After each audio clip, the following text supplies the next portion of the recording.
Hello friends, welcome to my channel. Friends, మీకు మా video నచ్చినట్లయితే వీడియోని లైక్ చేయండి, అలాగే ఛానల్ని సబ్స్క్రైబ్ చేసుకోండి. ఈ వీడియో చాలా ఇంట్రెస్టింగ్గా ఉండబోతుంది, తప్పకుండా చివరి వరకు చూడండి. ఇక వీడియోలోకి వెళ్ళినట్లయితే, ఆదిత్య ఆనందీలకి శోభనానికి ఏర్పాట్లు చేస్తున్నారని తెలుసుకొని జీవన అలేఖ్యతో చెప్తుంది. అది విని అలేఖ్య ఒక్కసారిగా కోపంతో రగిలిపోతూ బాధపడుతూ ఉంటుంది. ఏంటి ఆది అలా ఎలా ఆనందితో శోభనానికి ఒప్పుకుంటాడు అని అంటే, లేదు అలేఖ్య, బావగారేమీ ఒప్పుకోలేదు. చెప్పాను కదా, అత్తయ్య మామయ్య కలిసి బావగారిని ఫోర్స్ చేసి మరీ ఒప్పించారు అని అంటే, ఇక అలేఖ్య ఇప్పుడు ఏం చెయ్యాలి?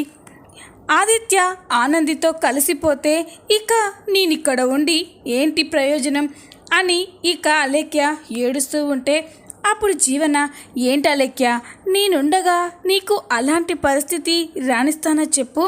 చూడు, ఏదో ఒకటి చేసి ఈరోజు ఆదిత్య ఆనందిలా శోభనం మనం ఆగిపోయేలా చేయాలి అని జీవన అంటుంది.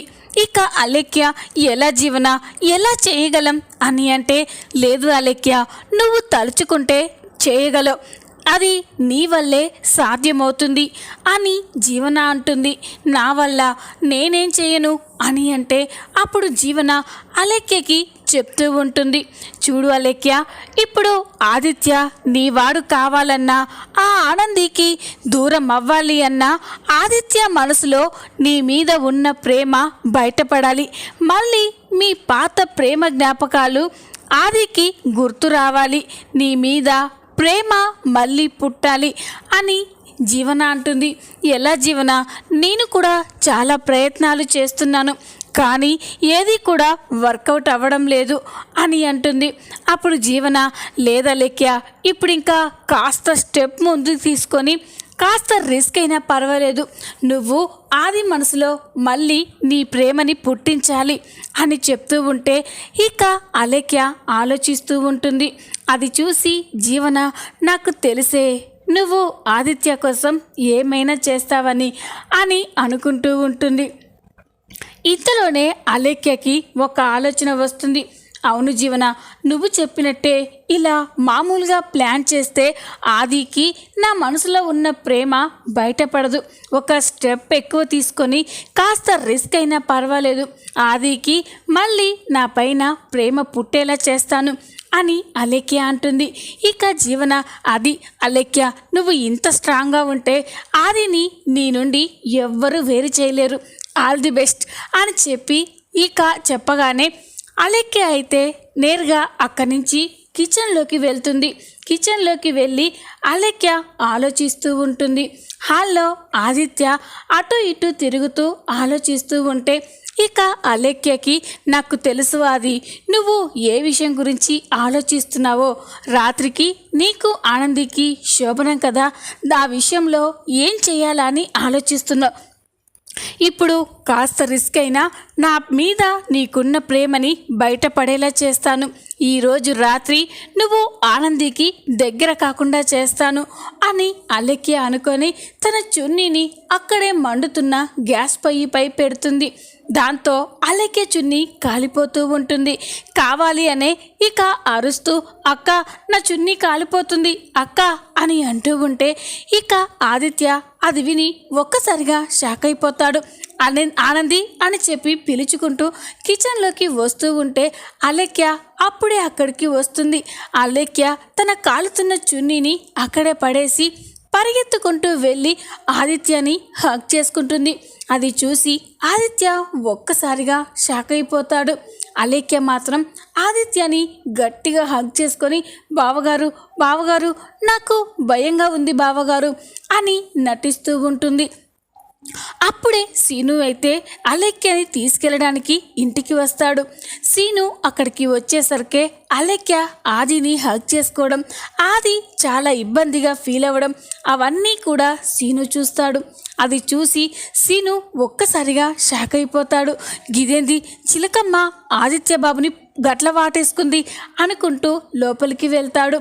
అప్పుడే జీవన కూడా అక్కడికి వచ్చి అలెక్య చున్నీని ఆర్పుతూ, ఆనంది, అలెక్య చున్నీకి నిప్పంటుకుంది, కిందికి రా ఆనంది అని పిలుస్తూ ఉంటుంది. ఇక ఆనంది అక్కడికి వచ్చి ఒక్కసారిగా షాక్ అయిపోతుంది.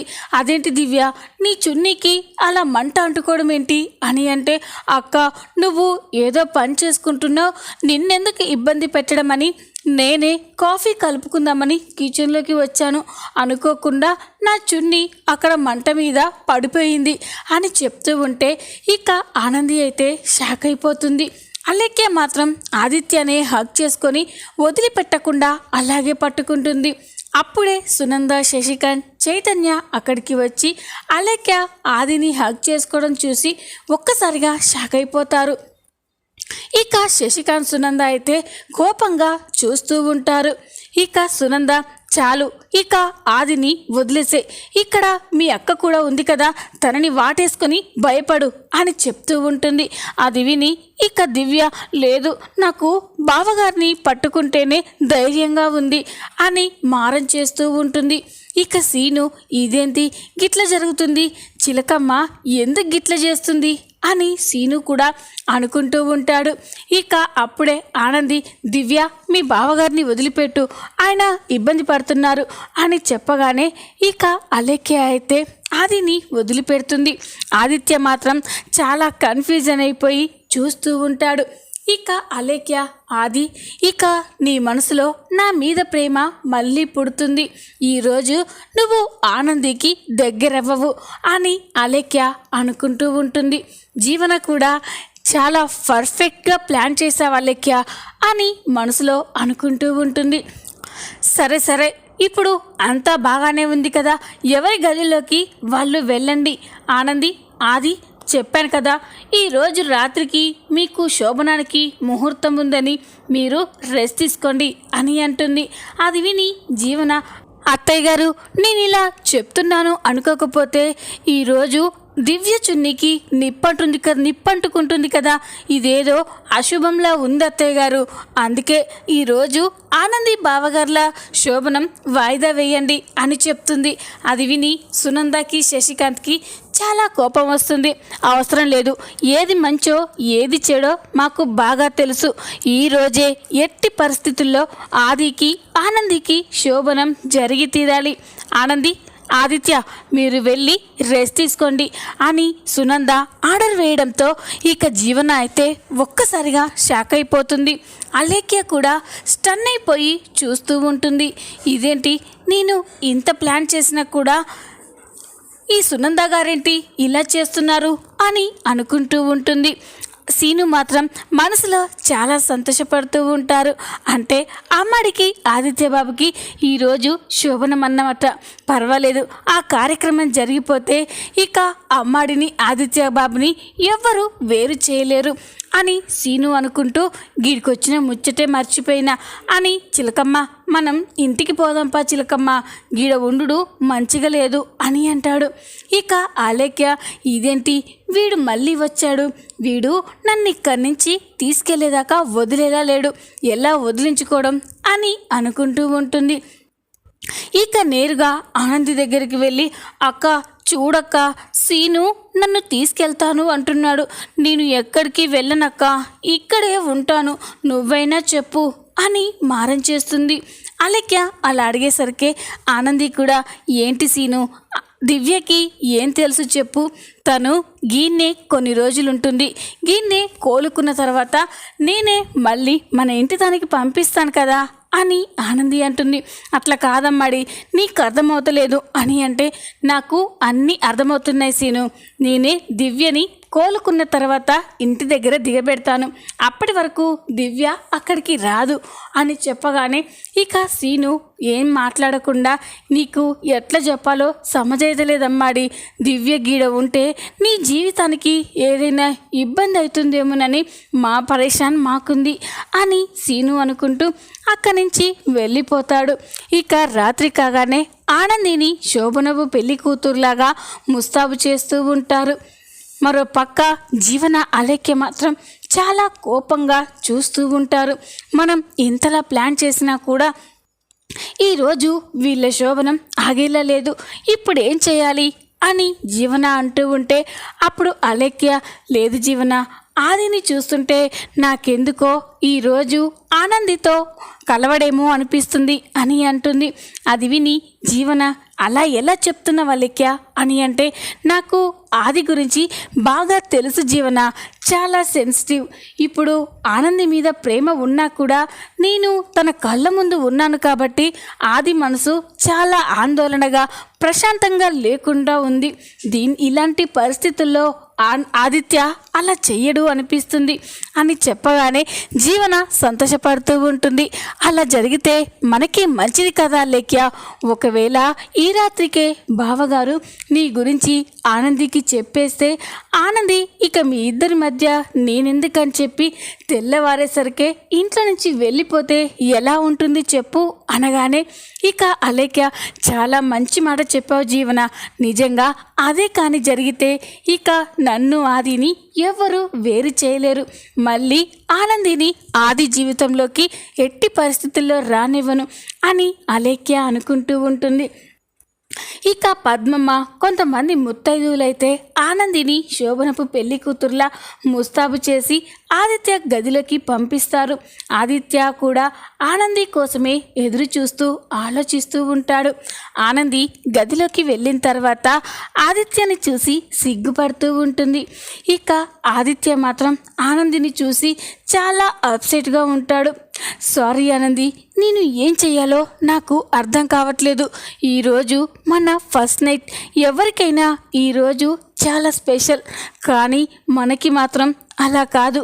నా మనసు అల్లకల్లోలంగా చిత్ర విచిత్రంగా ఉంది. ఇలాంటి పరిస్థితుల్లో నీతో నేను ఎలా కలవగలను అని ఆదిత్య అనుకుంటూ ఉంటాడు.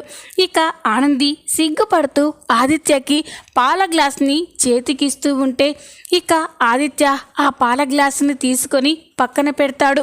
అప్పుడు ఆనంది, ఆదిత్య గారు అలా గ్లాస్ని పక్కన పెట్టద్దు, అవి చెరిసగం పంచుకొని తాగాలి అని అత్తయ్య గారు చెప్పారు అని అంటుంది. అప్పుడు ఆదిత్య, లేదానంది, దానికంటే ముందు నీకు కొన్ని విషయాలు తెలియాలి అని చెప్పగానే ఇక ఆనంది, ఏంటి ఆదిత్య గారు అని అంటే ఇక ఆదిత్య, ఈరోజు ఎలాగైనా అలేఖ్య గురించి ఆనందికి చెప్పేయాలి.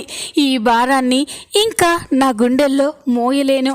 ఆనంది ముందు ఒక దోషిలా, ఒక నిజాయితీ లేని వాడిలా నేను ఉండలేను. ఈరోజు నిజం చెప్పేస్తాను అని ఆదిత్య ఆనందితో అలేఖ్య గురించి నిజం చెప్తూ ఉంటాడు. ఇక ఆనందితో, ఆనంది, నేను పెళ్ళికి ముందు ఒకరిని ప్రేమించాను. ఎంతలా అంటే ప్రాణం కంటే ఎక్కువగా ప్రేమించాను. పెళ్ళి కూడా చేసుకోవాలి అనుకున్నాం. చివరి నిమిషంలో నాకు యాక్సిడెంట్లో కాళ్ళు పోవడం వల్ల తన పేరెంట్స్ తనని ఫోర్స్ చేసి నన్ను తనని విడదీశారు.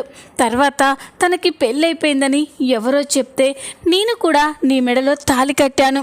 ఇప్పుడు తర్వాత ఇన్నాళ్ళకి మళ్ళీ నేను ప్రేమించిన అలేఖ్య నా కళ్ళ ముందుకి వచ్చింది. నా కోసమే ఇంకా పెళ్లి చేసుకోకుండా అలాగే ఉందని తెలిసి నేను చాలా బాధపడ్డాను. ఇప్పుడు నన్ను ఏం చేయమంటావా ఆనంది? తాళి కట్టిన నిన్ను కూడా నేను వదులుకోలేను. నిన్ను ప్రేమిస్తున్నాను. మరి నా కోసమే బ్రతుకుతున్నా, నా కోసమే తన జీవితాన్ని కాదనుకున్న అలేఖ్యకి నేను ఎలా న్యాయం చేయగలను అని ఆదిత్య అంటూ ఉంటే ఇక ఆనంది అయితే షాక్ అయిపోతుంది. ఏంటి ఆదిత్య గారు, నా దగ్గర మీరు గిన్ని నిజాలు ఎట్లా దాచిపెట్టిండ్రు అని అంటే అప్పుడు ఆదిత్య, లేదా ఆనంది, తన గురించి చెప్పే అవసరం ఎప్పుడూ రాదనుకున్నాను, కానీ ఇలా వస్తుందనైతే అస్సలు అనుకోలేదు అని అంటే అప్పుడు ఆనంది, సరే మీరు ప్రేమించిన ఆ అలేఖ్య ఇప్పుడు ఎక్కడ ఉంది అని అంటే మన ఇంట్లోనే ఉంది ఆనంది అని అంటాడు. ఇక ఆనంది ఒక్కసారిగా షాక్ అయిపోతుంది. ఏంటి ఆదిత్య గారు, మన ఇంట్లో మీరు ప్రేమించిన అమ్మాయి ఉండడం ఏంటి? ఎవరు తను అని అంటే ఇంకెవరు, నువ్వు చెల్లెలుగా చూసుకుంటున్న దివ్యే నేను ప్రేమించిన అలేఖ్య అని చెప్పగానే ఆనంది గుండె పగిలిపోతుంది. ఒక్కసారిగా షాక్ అయిపోయి ఆదిత్య వైపే చూస్తూ ఉంటుంది. ఏంటి ఆదిత్య గారు, ఏమంటారు మీరు? దివ్య మీరు ప్రేమించిన అమ్మాయి అలేఖ్య ఒక్కరేనా అని అంటే అవును ఆనంది, తనకి గతం గుర్తులేదు కాబట్టి ఇప్పటి వరకు ఈ నిజం బయటపడలేదు. ఏదో ఒకరోజు తనకి గతం గుర్తొస్తే తన ముందు దోషిలా నిలబడాలి. ఇప్పుడు నీ ముందు కూడా దోషిలా నిలబడుతున్నాను అని చెప్తూ ఉంటే ఆనంది ఏడుస్తూ ఉంటుంది. అప్పుడు ఆదిత్య, లేదానంది, అలాగని నిన్ను ప్రేమించట్లేదని కాదు, నువ్వంటే నాకు ప్రాణం, నీకు భార్యగా నా మనసులో స్థానం ఉంది. కానీ ఇప్పుడప్పుడే నిన్ను భార్యగా అంగీకరించలేను. నా మనసు అల్లకల్లోలంగా చిత్ర విచిత్రంగా ఉంది. జర కాస్త నాకు టైం ఇవ్వు ఆనంది అని చెప్పగానే ఇక ఆనంది కూడా సరే ఆదిత్య గారు, మీ ఇష్టమే నా ఇష్టం అని ఆనంది బాధపడుతూనే చెప్తుంది. ఇక ఆనంది బెడ్ మీద పడుకుంటే ఆదిత్య అయితే కింద పడుకుంటాడు. ఇంతలోనే అర్ధరాత్రి అవుతుంది. అర్ధరాత్రి కాగానే ఆనంది ఒక్కసారిగా లేచి కూర్చుంటుంది.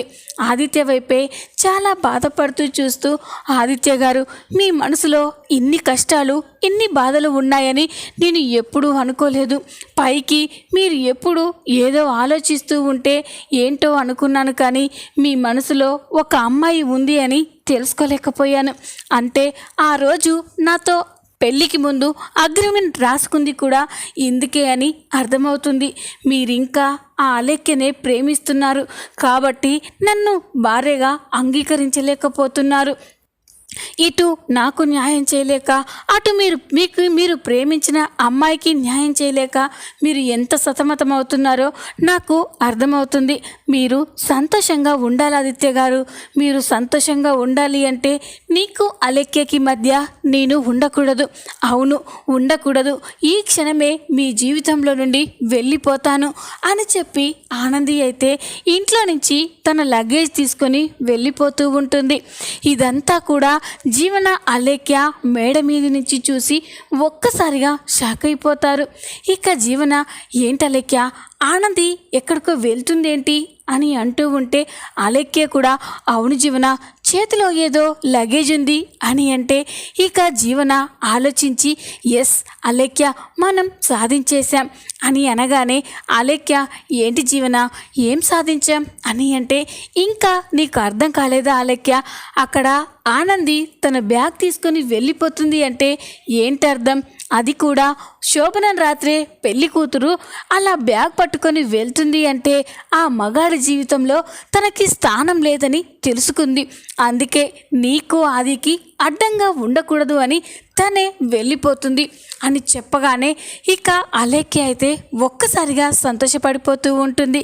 ఏంటి జీవన నువ్వు చెప్పేది అని అంటే అవును అలేఖ్య, ఇక నీకు బావగారికి రూట్ క్లియర్ అయినట్టే, బావగారు నీవాడు అని చెప్పగానే అలేఖ్య అయితే సంతోషంతో పొంగిపోతూ ఉంటుంది. జీవనని హగ్ చేసుకొని థ్యాంక్ యూ జీవన, ఇదంతా నీ వల్లే చేయగలిగాను అని అంటూ ఉంటుంది. ఇంతలోనే ఉదయం అవుతుంది. ఉదయం కాగానే ఆదిత్య బెడ్ నుంచి లేస్తూనే ఆనంది కాఫీ అని పిలుస్తూ ఉంటాడు. అప్పుడే ఆదిత్యకి కాఫీ తీసుకొస్తారు. అది చూసి ఆదిత్య థ్యాంక్ యూ ఆనంది అని అంటూ ఉంటే అక్కడ దివ్య ఉంటుంది. దివ్యని చూసి ఆదిత్య ఒక్కసారిగా షాక్ అయిపోతాడు. అదేంటి, కాఫీ నువ్వు తీసుకొచ్చావేంటి, ఆనంది ఎక్కడా అని అడుగుతాడు. అప్పుడు అలేఖ్య ఏమో బావగారు, అక్క ఎక్కడుందో నాకు కనిపించలేదు అని చెప్పగానే ఆదిత్య అదేంటి, ఆనంది కనిపించకపోవడం ఏంటి అనుకుంటూ కిందికి వస్తాడు. ఆదిత్య కిందికి వచ్చి హాల్లో ఉన్న సునందతో అమ్మ ఆనంది ఎక్కడా అని అడుగుతాడు. అప్పుడు సునంద, అదేంట్రా మమ్మల్ని అడుగుతావేంటి, ఇంకా తను నిద్ర లేవలేదేమో, గదిలోనే ఉందేమో అని మేమంతా అనుకుంటున్నాం అని అంటే ఇక ఆదిత్య లేదమ్మా, ఆనంది గదిలో లేదు, గదిలో లేకుండా ఇంట్లో లేకుండా తను ఎక్కడికి వెళ్ళింది అని అంటూ కంగారు పడుతూ ఉంటారు. ఇక ఆదిత్య అలా అనేసరికి అందరూ కూడా చాలా కంగారు పడుతూ ఉంటారు. ఏంట్రా ఆనంది ఇంట్లో కనిపించకపోవడం ఏంటి అని శశికాంత్ కూడా కంగారు పడుతూ ఉంటాడు. అప్పుడే జీవన, అవును బావగారు, ఈరోజు ఉదయం నుండి ఆనంది ఇంట్లో కనిపించట్లేదు అని చెప్పగానే ఇక ఆదిత్య ఒక్కసారిగా షాక్ అయిపోతాడు. రాత్రి ఆనందితో మాట్లాడిన మాటలన్నీ కూడా గుర్తు చేసుకొని ఇదేంటి ఏంటి? రాత్రి నేను ఆనందికి అలేఖ్య విషయం చెప్పి తప్పు చేశానా? తను నా జీవితంలో నుండి వెళ్ళిపోవాలని వెళ్ళిపోయిందా అని ఆదిత్య కంగారు పడుతూ ఉంటాడు. ఇక చాలా టెన్షన్ పడుతూ గదిలోకి వెళ్తూ ఉంటే సునంద శశికాంత్ కూడా ఆదిత్య దగ్గరికి వెళ్తారు. ఇక సునంద శశికాంత్లకైతే చాలా కోపం వస్తూ ఉంటుంది. ఇక సునంద ఆదిత్యతో, రే ఆది, ఏం జరుగుతుందిరా? రాత్రి శోభనపు పెళ్లి కూతురు ఉదయాన్నే ఇంట్లో కనిపించకపోవడం ఏంటి? అసలు రాత్రి మీ మధ్య ఏం జరిగింది? మీకు శోభనం జరిగిందా అని అడుగుతుంది సునంద. ఇక ఆది లేదమ్మా అని చెప్పగానే సునంద శశికాంత్ ఒక్కసారిగా షాక్ అయిపోతారు. ఇక శశికాంత్, రే స్టూపిడ్, ఏం మాట్లాడుతున్నావురా అని అంటే, అవును నాన్న, నేను అలేఖ్య నా కళ్ళ ముందు ఉండగా నా మనసు శరీరం ప్రశాంతంగా లేదు. అలాంటప్పుడు ఫస్ట్ నైట్ ఎలా చేసుకుంటాను? ఆనంది ముందు దోషిగా నిజాయితీ లేనివాడిగా నిలబడలేను. అందుకే ఆనందికి నా ప్రేమ గురించి అన్ని విషయాలు చెప్పేశాను అని చెప్పగానే సునంద శశికాంత్ ఒక్కసారిగా షాక్ అయిపోతారు. ఇక సునంద, ఎంత పని చేసావురా? ఆనంది లాంటి ఆడపిల్లని ఇంతలా బాధ పెడతావా? నాకు తెలిసిపోయింది, నీకు అలేఖ్యకి మధ్య తను అడ్డుగా ఉండకూడదు అని నీ జీవితంలో నుండి శాశ్వతంగా వెళ్ళిపోయిందిరా. సునంద అనగానే ఆదిత్య గుండె పగిలిపోతుంది. అమ్మ, ఏంటమ్మా అలా అంటున్నావు అని అంటే, లేకపోతే ఏంట్రా, ఏ ఆడది కూడా తన భర్త జీవితంలో వేరే అమ్మాయికి స్థానం ఉందని తెలిసి ఆ అమ్మాయి వల్ల తనకి దగ్గర అవ్వట్లేదంటే ఎవరు మాత్రం తట్టుకుంటారా? అందుకే నీ సంతోషానికి అడ్డు కాకూడదు అని పాపం ఆనందియే తను ఇంట్లో నుంచి వెళ్ళిపోయి ఉంటుంది అని సునంద చెప్పగానే ఆదిత్య షాక్ అయిపోతాడు. లేదమ్మా, ఆనంది నాకు కావాలి, తను నా భార్య. నేనిప్పుడు ప్రశాంతంగా లేననే అన్నాను, కానీ తను నా భార్య కాదని చెప్పలేదు. ఆనంది ఎక్కడ ఉన్నా కూడా నేను తెచ్చుకుంటాను అని ఆదిత్య బయలుదేరుతూ ఉంటాడు. మరి చూద్దాం నెక్స్ట్ ఏం జరగబోతుందో. ఈ వీడియో కనుక మీకు నచ్చినట్లయితే లైక్ చేయండి, సబ్స్క్రైబ్ చేసుకోండి. Thanks for watching.